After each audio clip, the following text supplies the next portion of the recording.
다음 기사 3기 신도시 이야기입니다. 네. 토지 보상금도 30조 풀린다.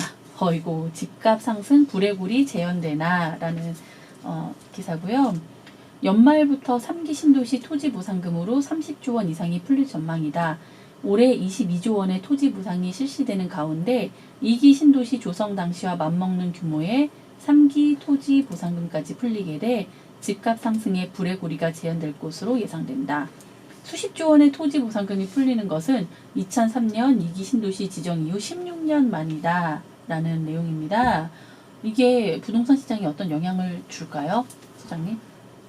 어려운 문제긴 한데 네. 이게 이제 2003년도 시장하고 좀 달라요. 금액도 다르고 그때는 이제 2기 신도시를 만들면서 이제 좀 지방으로 좀 분산이 되긴 했었거든요. 혁신도시도 만들고 그래서 네. 이제 보통은 토지 보상금을 받으면은 일단 그 주변 지역에 보통 투자를 다시 합니다. 토지로 돈을 버셨던 분들이기 때문에 그래서 그때는 지방 땅값들도 많이 올랐고 지방 투자가 분산이 됐었고 그다음에 이제 일부 이제 대형 평형으로 또 오시기도 하셨고 그랬거든요. 그래서 그때는 좀 일종의 거품 시장이 생기긴 했었습니다. 그러니까 본인들이 거주하지도 않을 거면서 아파트를 사시는 분들도 있었고요. 그러니까 일부 들어온 거고요.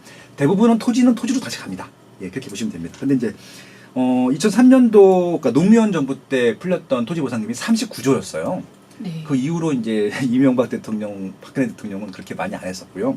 지금 다시 이제 그 30조. 30조가 넘는 거죠. 네. 올 한 해만 20조가 넘어가니까. 네. 그러니까 노무현 정부 때 굉장히 많이 푼 거네요. 그러네요. 15년 전에 39조였으면 2003년인데. 예, 물가 인상 감안하면 네. 엄청 난 것들이네요. 아무튼 네. 근데 또 공교롭게도 노무현 정부를 그대로 계승했다고 하는 이번에 문재인 정부에서 또 토지보상금을 많이 푸는데 그만큼 이제 그 서울이 아닌 지역 활성화를 위해서 노력을 하고 있구나 이 정도로 좀 이해해 주시면 좋을 것 같은데 문제는 이것들이 결국은 부동산도 다시 들어올 것이냐라고 하는 부분들이잖아요. 다시 들어옵니다. 들어오는데 말씀드렸잖아요. 토지로 다시 가고요. 대부분은 일부는 이제 아파트를 살 텐데 만약에 그 PD님께서 몇십억이 생겼어요. 네. 뭐 사시겠어요? 압구정 현대 아파트요. 네. 뭐 1,000만 원짜리 2,000만 원짜리 갭 투자 하시겠어요? 아니요. 예, 그렇게 말씀드릴게요. 뭐 네. 이게 모든 아파트에 들어가는 게 아니라 에세 파킹이라고 하잖아요. 안전자산으로 갈 텐데 그러니까 이게 수익률을 안 봐요, 이분들은. 그러니까 이제 이게 이 정도 금액이라고 하면은 일단 토지보상부가 몇십억씩 들어오신 분들 같은 경우는 이제 투자자로서라기보다는 현찰로 몇십억이면 자산가거든요. 그러니까 뭘 해도 투자할 수 있는 거예요. 그래서 빌딩도 살 수 있어요. 그 정도면 자기 자본으로 그렇죠. 대출받아서. 네. 그래서 자산가기 때문에 이분들은 수익률이 중요한 게 아니라 어떻게 하면은 안전한 것이 무엇인가를 찾을 텐데 안전한 것들을 사겠죠. 그럼 안전한 것들은 대부분 다 비쌉니다. 그래서 이제 그런 부분들만 영향을 받을 것이고 여러분들이 생각하시는 진짜 뭐 좀 시세가 상대적으로 낮은 것들은 안 사세요. 네, 그렇게 보시면 됩니다. 네. 역시 땅인가 봅니다. 네. 땅이죠. 네. 네. 땅은 지금 기세도 나오지만 지금 103개월 103개월 동안 103개월이면 11로 나누게 몇 년인가요? 아무튼 거의 뭐 네. 8년? 8년 정도. 네. 그러니까 이게 지금 뭘 규제해야 될지 이제 아실 것 같아요. 아파트를 규제하면 안 되고요. 땅값 인상분을 규제해야 돼요. 만약에 이거 잡고 싶으면. 103개월째 거침없이 네네. 오르고 근데 있다는 거기는 아무도 내용이죠. 언급을 또 안 합니다. 네. 그러니까 아마 지방 분들한테 혜택을 주기 위해서 그럴 수도 있다는 생각이 들기도 해요. 근데 이제 이 아파트라고 하는 것들은 이 인플레이션에도 비례도 하지만 땅값에도 비례를 하거든요. 그러니까 땅값 시세가 땅에 대한 프리미엄이 빠지지 않는 이상 아파트 가격은 빠질 리가 만무하잖아요. 그러니까 좀 조금 더 큰 카테고리로 부동산을 좀 분석해 보신다고 하면은 좀 다른 정책들, 다양한 정책들이 나올 수 있지 않을까 그런 생각도 해봅니다. 네, 그렇습니다. 네. 다음 기사 머니투데이 기사고요. 네. 맹모가 사랑하는 역삼중 인근 아파트값 신고가. 최근 서울시 강남구 역삼동 내 입주 10년 안팎의 구축단지가 줄줄이 신고가를 경신하고 있다. 서울에서 자율형 사립고등학교, 일명 자사고라고 하죠. 8곳이 지정 취소되면서 학군 이주가 활발한 가운데 학부형의 관심이 역삼동으로 쏠린 영향이다. 특히 영재고 과학고 진학률이 높은 역삼중학교 인근 단지의 인기가 높다. 맹모 선천지교라고 저희가 많이 들었잖아요. 그렇죠. 네. 이게 부동산과도 관계가 있네요. 그렇죠. 교육 프리미엄이 높은 데들은 보통 아파트 시세가 더 비싸죠. 그래서 뭐 중계동이라든지 목동이라든지 대치동이라든지 이런 지역들은 그 아파트의 입지에는 교육 프리미엄 그런 가치가 훨씬 더 높다, 상대적으로 높다 그렇게 말씀드릴 수 있죠. 여기 맹모가 사랑하는 역삼중이라고 했는데요. 네. 역삼중학교 들어보셨어요? 아니 저는 기사 보고 처음, 그러니까 역삼동은 들어봤지만 역삼중은 저희가 뭐 역삼동 좋아하셨잖아요. 네. 이사 가신다고 저한테 몇 번 말씀하셨잖아요. 가고 싶은 동네 많습니다. 그래서 네. 역삼중 댁에 가려고 하셨던 건 아니셨어요? 네, 저는 그런 건 몰랐네요. 하긴 저기 네. 피디님도 저처럼 교육에 관심이 별로 없죠? 관심은 많습니다. 다른 쪽의 교육이죠. 네, 네. 그렇죠. 네. 아무튼 저희 피디님의 교육 지침에 지지합니다. 네. 여기서 네. 역삼동이라는 지역이 되게 재밌는 지역인 거예요. 역삼동의 위상이요. 그러니까 강남구가 다 비싼데 강남구에서도 위상, 동별 위상 중에서 어디쯤 차지할 것 같으세요? 상중하로 해야 되나요? 상중하 중에서. 그냥 일단 저는 중으로 하겠습니다. 안전하게. 네, 그렇죠. 네. 바로 그거예요. 네. 그러니까 이제 돈이 많아야 돼. 근데 이제 강남이 아니라 다른 지역에 살다가 강남에 진출을 하고 싶어요. 네. 진출하고 싶으면은 일단 강남 낮은 동으로는 안 가요. 네, 강남 낮은 동 같은 경우는 서울의 웬만한 동이랑 비슷한 가격이거든요. 그래서 네. 조금 중간 이상을 가려고 하는데 바로 압구정동이나 청담동이나 대치동이나 이런 데로 안 가요. 그 중간에 한번 버퍼링을 하는 지역들 완충을 하고 한번 어떻게 보면 조금 더 그 강남이란 문화에 적응하는 시기를 갖는 네. 지역으로 제일 좋아하는 입지가 역삼동이랑 도곡동이에요. 네. 예, 그렇게 이해하시면 됩니다. 그래서 아마 이제 맹모가 사랑한다고 하면은 맹모라고 하는 것들은 다른 지역에서 글로 이사를 가는 거잖아요. 교육 환경 때문에. 네. 그래서 강남구에서 가장 먼저 검토해보는 지역이 역삼동이다라고 하는 것들입니다. 예, 그래서 이제 역삼동에서는 역삼중학교가 가장 실적이 좋은데 중학교 평가는 딱 이렇게 합니다. 그러니까 특목고, 그러니까 이런 좀 특수학교들을 많이 보내는 비율로 그 중학교를 보통 평가를 하거든요. 그래서 이 강남구에서는 역삼중이 이런 뭐 여러 가지 뭐 영재고라든지 과학고라든지 자사고라든지 이런 데 많이 보냈던 실적이 있기 때문에 역삼중을 가장 좋아한다고 하는 것들인데 공부를 많이 시킬 거 아니에요. 네, 그런 부분들이 있습니다. 그러니까 뭐 이런 거예요. 강남구에 그러니까 대치동이 제일 유명하잖아요. 네. 대치동에 있는 중학교에서는 생각보다 영재고나 과학고를 생각보다는 네. 많이 안 보내요. 그냥 그 학교에 그 근처에 있는 학교들을 많이 보내기도 하고요.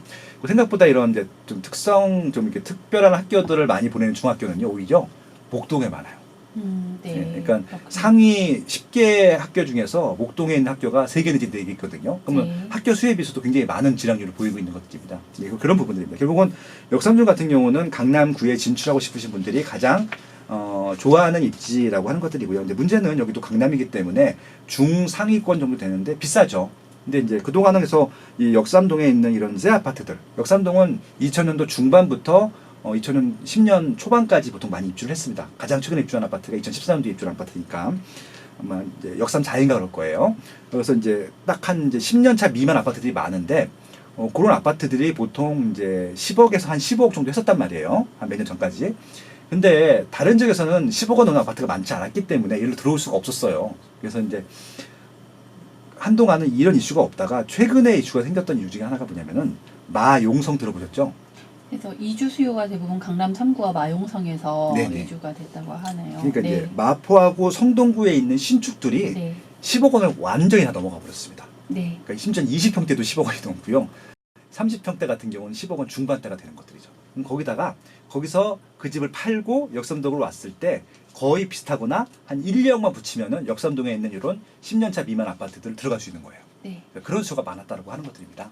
그리고 이제 강남 3구에서 이주수가 많았다고 하는 것들은 어떤 것들이냐면은 그 이주하는 거 있잖아요. 재건축 때문에 네. 순간 이주하실 텐데 네.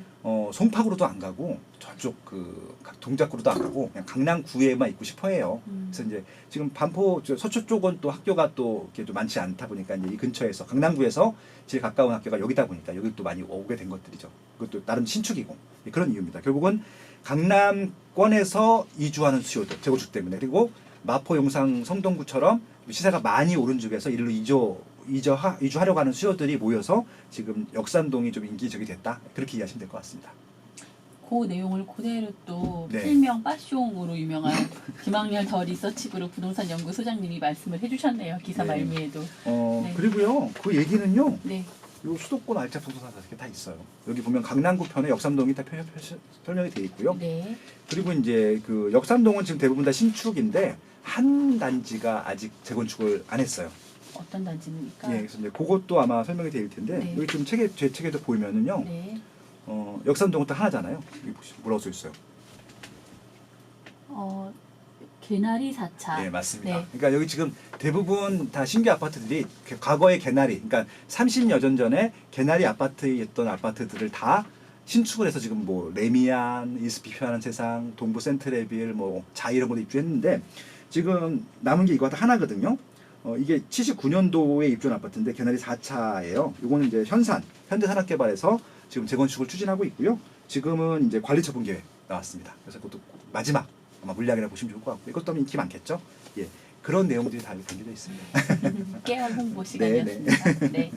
다음 MK 뉴스고요. 네. 월 37억 버는 6세 유튜버 95억 강남 빌딩 샀다. 국내 유튜브 콘텐츠 중 최대 광고 수익을 올리고 있는 보람튜브 주인공 보람양의 가족회사가 95억 상당의 강남 빌딩을 매입했다. 최근 유튜브 등을 통해 엄청난 수익을 올리는 인플루언서들이 대거 안전자산인 강남 빌딩 투자에 나서는 것과 일맥상통한다. 저는 이게 며칠 동안 굉장히 이슈였잖아요. 네. 보람튜브 95억 빌딩 매입. 진짜 예, 많은 분들이 네. 예, 아이가 이렇게 많이 돈을 벌 수 있구나 이거에 꽂히신 것 같아요. 그리고 전 근데 사실 이렇게 수익이 많은 유튜브인데 좀 몰랐어요. 기사 나기 전까지 아셨어요? 저는 전혀 몰랐어요. 네. 그러니까 보람이라는 애가 있는지도 몰랐어요. 같은 유튜버인데 왜 모르셨어요? 저는 제가 나온 유튜브도 안 보고 있습니다. 바빠가지고. 그러니까요. 네. 이게 우리나라 시장뿐만 아니라 네. 다른 나라에서도 많이 보시기 때문에 이 정도 네. 청취율이 그러니까 이게 지금 몇 천만 명이잖아요. 네. 그러니까 우리나라에서 하는 유튜브에서 제일 그 구독자가 많은 게 한 300만 명 정도 된다고 해요. 그러니까 네. 1000단위 넘어가는 건 다 외국에서 본다는 얘기라고 보시면 좋을 것 같고요. 그래서 뭐 댓글도 다 영어로 달린다고 하더라고요. 근데 여기서 뭐 좀 이 보람 투비로 소개하려는 건 아니고요. 네. 95억 강남 빌딩을 사서 많은 분들이 또 이제 부동산 관심이 있으신 분들 같은 경우는 특히 이제 수익에 관심이 많으신 분들은 이 유튜브 수익부터 관심이 많으신 거고 부동산에 관심이 많으신 분들은 이제 강남 빌딩, 청담동에 있는 강남 빌딩을 샀다라고 하는 것들이 관심이 많으신 거잖아요. 근데 이제 요것들에 대해서 좀 시각을 좀 달리 갖고 하시면 좋겠다는 생각을 해보고 있고요. 그러니까 애들 유튜버 키우는 것들은 본인들이 선정할 문제일 텐데 강남 빌딩을 왜 샀을까? 저는 이것만 좀 포인트로 좀 말씀드리고 싶어요. 왜 샀을까요? 요 기사 말미에 제가 잘 아는 제 후배죠. 동생 네. 김윤수 빌선한 대표가 인터뷰를 했어요. 네. 강남 빌딩을 찾는 수요층에도 큰 변화가 있는데 최근에는 단기간 큰 돈을 벌어서 안전자산에 묻고 싶은 인플루언서들의 빌딩 매입 문의가 줄을 잇고 있다. 여기서 포인트는요. 인플루언서도 아니고 큰 돈도 아니고요. 안전자산이에요. 네. 그러니까 뭐가 안전자산이냐라고 하는 거죠. 강남 빌딩이다. 근데 왜 안전자산일까 이거예요. 근데 이것들을 지금 사면은 가격이 많이 올라가느냐? 그게 아니라 유지를 할 수 있는 거예요. 최소한 빠지지 않고 그겁니다. 제가 되게 또 좋아하는 이 방송에 출연한 적이 있는 시네케라 민경남 대표라고 있습니다. 그분이 하는 일이 예전에 이제 KB 부동산에서 이런 대형 빌딩 사고 팔고 관리하고 이런 거 하셨던 일이기 때문에 이런 빌딩에 대해서는 굉장히 권위자 중에 한 명이죠. 그래서 그분한테 물어봤었고 마침 칼럼을 쓴 게 있더라고요. 그래서 그걸 좀 말씀드리고자 해요. 그래서 보람투비의 청담동 빌딩 매수 기사에는 안 나왔는데 이분은 아예 다 알아. 그러니까 뭘 샀는지 딱 등기부등도 띄워본 거예요. 그래서 네. 그 블로그에 나와 있길래 이걸 좀 말씀드리고자 해요.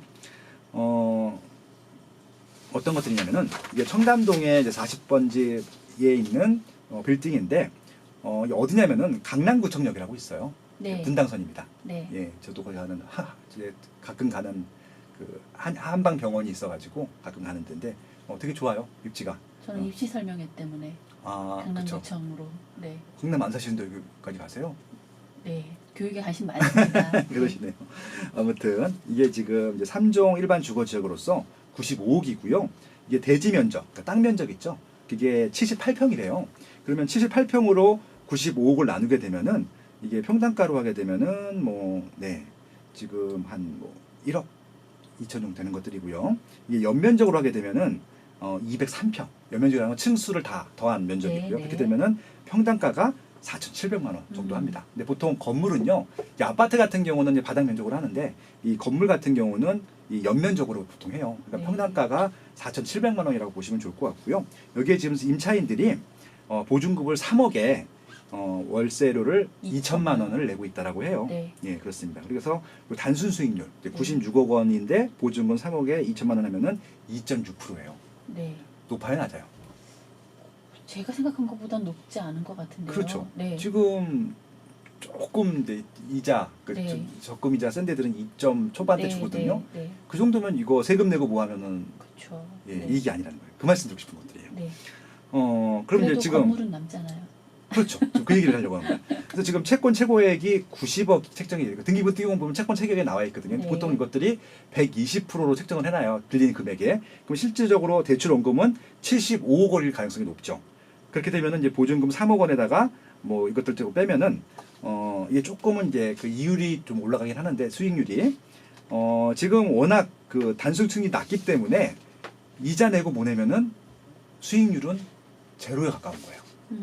네. 실투자금도 22억이 들어간 거고요. 네. 그러니까 어떤 말씀을 드리고 싶은 건 있냐면은 수익이 안 나네, 월세 수익도 없네, 이거 왜 샀을까? 이거예요. 포인트는 안전자산이라는 겁니다. 그러니까 자산가들이 왜 이것들을 살까? 다른 것들은 불안해하는 거예요. 불안해한다고 보시면 좋을 것 같습니다. 그 말씀 드리고 싶은 겁니다. 그러니까 결국은 돈이 있는 사람들은 이걸 사서 돈을 많이 벌리겠다, 불리겠다 이런 차원이 아니라 불안하지 않은 상품들을 사는 것들이죠. 그러니까 결국은 시세가 오르잖아요. 그럼 또 팔아요. 왜 파는 줄 아세요? 더 오를까 불안한 거예요. 그렇게 보시면 됩니다. 그래서 지금 이 집을 파신 분, 이 건물 파신 분들이 60대 은퇴하신 분인 것 같아요. 대출도 없었대요. 와, 네, 96억 원. 행복하시네요. 그러니까 이제 민경란 대표가 이런 분들을 많이 또 상담을 하고 만나봤을 거 아니에요. 네. 추정을 한 거예요. 그게 너무 재밌었어요, 저는. 이분은 결국은 이거 매도하신 다음에 또 다른 안전자산을 찾아가셨나요? 아마도 네. 네. 재밌는 했는데 이민 가셨을 가능성이 높다고 하더라고요. 그 이유는 모르겠어요. 안전한 곳으로 가신 건가요? 그러니까 뭐 이런 것들 수도 있죠. 지금 한국의 자산들이 생각보다 외국의 자산보다는 조금 유동성 때문에 흔들릴 여지가 있다라고 판단해서 자산가들이 조금 더 안전한 자산. 지금 세계에서 제일 안전한 자산이 뭘까요? 금이요? 달러요? 미국 달러, 미국 네. 그 국공채 이런 거라고 하더라고요. 네, 네. 예, 그런 것들이죠.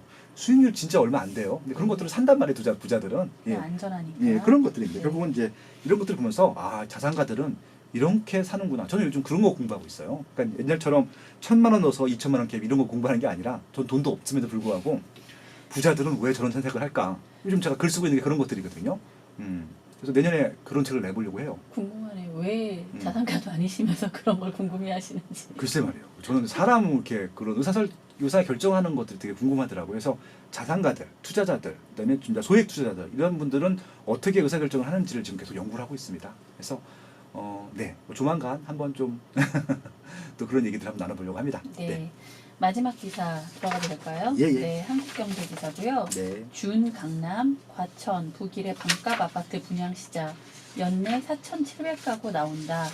올 하반기 청약시장에서 가장 큰 관심을 받고 있는 북일해와 경기 과천 공공택지에서 다음 달 분양이 재개된다. 고분양가 논란으로 분양이 올스톱된 지 3개월 만이다.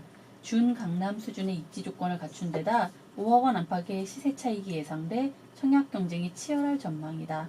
올해 과천과 북일해에서 4,700가구를 분양한다. 4,700가구, 과천 북일해 대규모 분양이 시작되네요. 굉장히 네. 크죠. 네. 4,700가구면 한 5천 가구라고 잡고 4인 가족이면 2만 명 인구가 되는 거기 때문에 이게 왜 그러냐면 과천 인구가 6만이 안 돼요. 그래서 그 소장님이 네. 몇 번 이제 주의를 언급하셨잖아요. 네. 그러니까 인물이 안 되는 적은 그 인구 집단이기 때문에 여기서는 뭐 외부 세력이라고 해야 될까요? 네. 외부인이 들어와서 가격을 올리고 되게 크게 보인다 뭐 이런 얘기 한번 언급하셨던 것 같은데. 여기 아닙니다. 여기 거기는 아니면은? 이제 그 입지가 좀 네. 이렇게 좀 가격이 싼 데들 네. 그런 데들은 문제가 되는데 여기는 어차피 흔들리지가 않아요. 그러니까 네. 여기는 과천은 인구가 얼마 안 되지만 네. 과천이 과천시가 아니라 과천을 에워싸고 있는 지역들의 광역소이기 때문에 네. 여기는 가격이 흔들리거나 그러진 않아요. 중요한 거는 이제 이게 지금 반값 됐다라고 해요. 네. 그러니까 뭐냐면은 이제 지금 곧 이제 분양을 할 텐데 예 지금 이제 크루지오 벨라르테. 예 그거는 네. 이제 그 지식정보 타운에 분양하는 것들이고요. 네. 지금 민간에서 분양하는 게 죄송합니다. 3,998만 원 말씀하시는 거죠? 예, 과천중공 1단지 재건축 네. 후분양으로 분양을 하는데 과천 푸르지오 서밋입니다. 네. 예, 제가 지난주에도 갔다 왔는데 네. 3,998만 원이에요. 2만 원 빠지는 4천만 원. 왜 4천만 원 안 하죠? 2만 원을 전 이런 거 막 채워주고 싶어요. 그러니까 3천만 원대 분양했다라고 네. 허그에서 아마 자존심을 세운 거죠. 네. 아무튼 그렇습니다. 그래서 이게 4천만 원이잖아요. 근데 지금 분양가 이쪽에 조금 이제 입지가 좀 떨어지긴 하지만 지식정보타운의 푸르지오 벨라르테라고 하는 것도 제일 먼저 분양을 해요. 민간 분양입니다. 네. 이 푸르지오에서는 2,600만 원에 허그에다 신청을 했는데 아마 몇백만 원 내리라고 할 것 같아요. 제 생각에는 그래서 2천만 원 초반대 분양을 할 것 같은 거예요. 그러면 정말 반이네요. 네. 네. 이게 반이나 차이 날 정도로 상품이나 입지가 차이가 많이 납니까? 그러니까 이제 이게 과천에 있는 메인 입지죠. 이쪽에 주공 1단지 같은 경우는 입지가 좋은 데기 때문에 네. 비싼 건 인정하겠는데 네. 이게 이렇게 만약에 큰 차이가 날 것이냐라고 하는 것들일 텐데 그럼 여기랑 비교해보지 말고 저는 안양 쪽이랑 비교해보면 좋겠어요. 네. 안양에서 좀 제일 비싼 게 평촌 스마트밸리에 있는 이제 더샵인데 더샵 같은 경우가 이거보다 비싸요. 얼마입니까? 거기는 좀 3천 중반 정도 하거든요. 아, 의외네요. 과천보다 안양이 더 비싸다고 하니까. 그건 새 아파트이기 때문에 그렇기도 하고요. 네. 입지가 거기도 괜찮은 입지기도 하거든요. 네. 그럼 제 생각에는 그거랑 이쪽 과천의 중간 가격까지는 아니더라도 그 정도 수준을 해도 분양이 될 것 같다는 생각이 들어요. 그래서 아무튼 요는 네. 분양가 올리는 얘기가 아닙니다. 네. 이거 분양 받으신 분들은 좋겠다고요. 그러네요. 적극적으로 이것들은 청약 넣으시면 좋겠다는 말씀을 드려보고 싶은 거예요. 네. 그래서 여기 지금 이 과천에 있는 지역들 말고 북일에도 마찬가지입니다. 그러니까 네. 이 다 과천 지식정보타운이랑 북일에 있는 것들은 다 공공택지개발이거든요. 이거는 원가가 손해가 나도 이 가격에 분양을 하는 겁니다. 주변 시세보다 30% 미만으로 분양을 해야 되기 때문에 무조건 참석하시면 좋겠다는 말씀을 드려보시고요. 지금 갔더니 아무것도 없는데요. 도로도 없는데요. 뭐 상가도 없는데요. 학교도 없는데요. 신경 쓰지 마시고요. 그냥 받으세요. 예, 나중에 다 생깁니다. 왜냐하면 여기는 공공에서 해주는 것들은 대부분 해줍니다. 예, 민간에서 해주는 것들은 좀 안 해줄 수도 있어도 공공은 책임지고 해주기 때문에 그런 부분들은 안심하시고 들어가셔도 될 것 같고요. 설사 안 해준다 하더라도 가격이 안 해준 거 감안해도 쌉니다. 그래서 그렇게 좀 자신 있게 좀 추천드리는 지역들이니까 여기 과천이라든지 위례라든지 이런 거 붙은 입지들 있잖아요.